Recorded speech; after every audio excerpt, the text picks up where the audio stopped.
Hold up.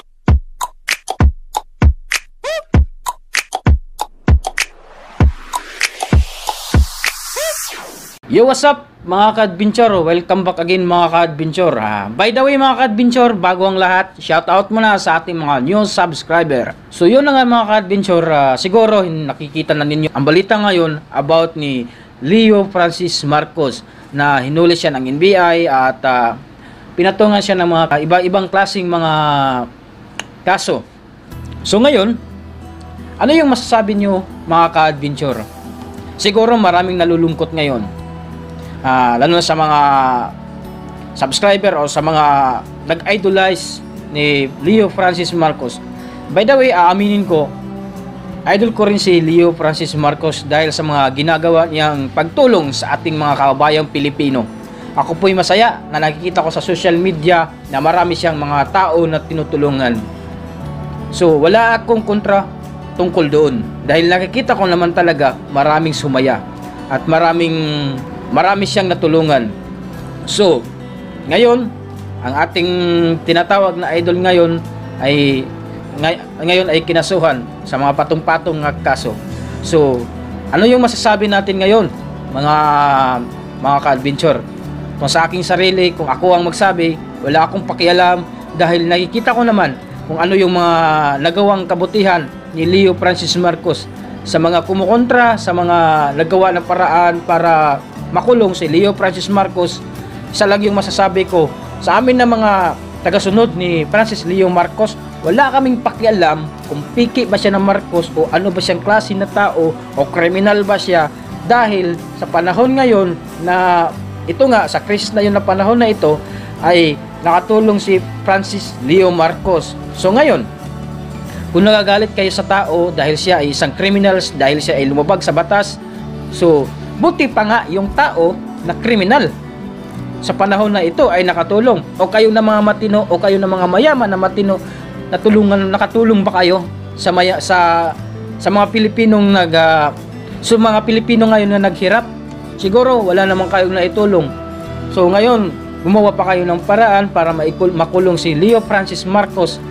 So, gumawa kayo ng paraan para makulong si Leo Francis Marcos. Dapat ang ginawaan nyo ng paraan ngayon kung paano tulungan ang mga taong naghihirap, ang mga Pilipino na wala na halos makain sa panahon na krisis na ito.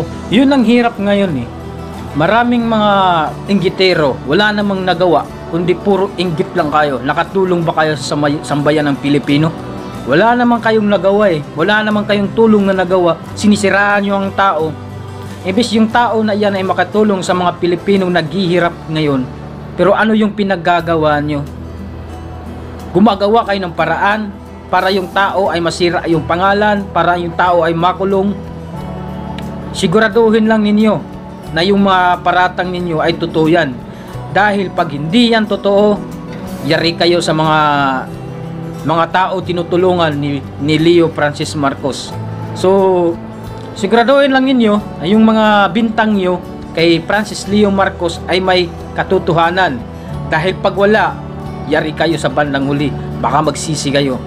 So ito lang yung mensahe ko sa mga tao dyan na naiinggit. Iwan ko, ba't naiinggit? Wala namang ginawang masama yung tao. Na ang ganda nga ng mga ginagawa ng tao, tumutulong sila sa mga taong nangangailangan, sa mga taong ginugutom, sa mga taong hirap talaga sa panahon ng krisis na ito. Pero andyan yung mga ano na yan, mga ugaling palaka. Hindi ko naiintindihan. Napakaganda ng ginagawa ng tao. Maraming tao na sumaya, pero iwan ko ba, ba't may tao talaga na inggitero? Pwede kayong mainggit kung ang tao ay gumawa ng kasamaan, ang tao ay gumawa ng kabutihan, pero andyan kayo. Iwan ko sa mundong to. Hindi ko naintindihan tong mga tao nga walang nagawa kundi inggit. Ngayon, wala na yung tumutulong sa mga taong mahihirap. Kaya ba yung tulungan? Kaya ba yung gampanan ang mga ginagawa ni Francis Leo Marcos? Kaya ba kayo yung magbigay ng mga tinunada dyan ng mga bigas o mga relief goods? Kaya ba niyong magbigay? Sige nga, baka hindi niyo kaya, puro inggit lang kayo. Wala naman kayong nagawang kabutihan dito sa bansang to. kundi puro inggit? O natatakot kayo dahil baka yung tao na yan, baka yung tao na yan pagdating ng eleksyon ay tatakbo? Natatakot kayo dahil yung tao na yan pag pagtatakbo yan, siguradong mananalo yan. Isipin mo lang, nananalo nga yung nasa loob ng kulungan na klaro na yan na may ginagawang mali, may ginagawang di maganda. Yung pang tao na yan na kitang-kita naman natin ang ganda ng mga ginagawa. Maraming nagugutom ngayon na nabubusog. Kaya huwag kayong mag-alala kung sino man yung tao na sa likod nito. Ang likod na ito na sumisira sa pangalan ni Francis Leo Marcos, ito lang yung masasabi ko sa inyo. Huwag kayong malala pag tumakbo itong tao na ito. Susuportahan namin to na manalo to. Kahit anong gawa niyong paninira, andito kami sa likod ni Francis Leo Marcos dahil idol namin yan. Kahit sabihin pa ninyo na siya ay pinakamasamang tao sa mundong to, wala kaming pakialam dahil kami ay natulungan sa taong ito. Kahit ano pang batikos niyo, kahit ano pang gawin yung paraan. Kasi nakikita ko kasi, yung tao na ito kasi, makadidis to eh. Kaya siguro, iwan ko lang hindi ko sinasabi na sinisira to sa kabilang Basta ang ko lang, nararamdaman ko lang na ginagawaan ng paraan tong tao na to para sisirain yung pangalan. Dahil may porsyento tong tao na to, pag tumakbo to sa sunod na eleksyon, mananalo to.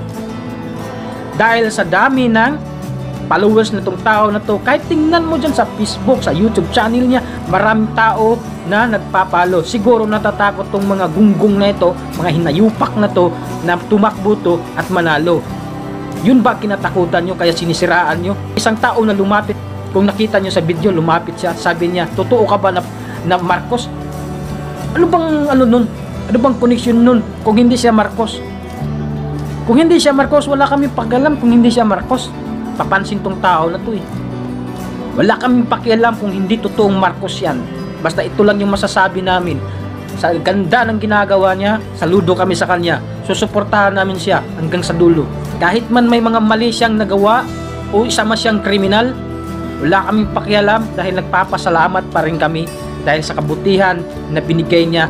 So tayong mga supporter or tayong tagasunod, or tayong mga followers ni Leo Francis Marcos, huwag tayong mag-alala dahil lalabas ang katotohanan. Huwag tayong mag-alala dahil sa mga ginawa niyang kabutihan. Andyan ang Diyos tumitingin kung sino ang pakana o sinong may kasalanan. Huwag kayong matatakot mga followers dyan. Kaya suportahan natin tong tao na to. Sa lahat ng natulungan ni Francis Leo Marcos, ito yung time na tayo ay tutulong sa kanya. Dahil tayo ay tinulungan, so ngayon ako'y nanawagan, suportahan natin ngayon sa panahon na ito. Ito na yung time na tayo na naman ang tutulong sa tao na iyan.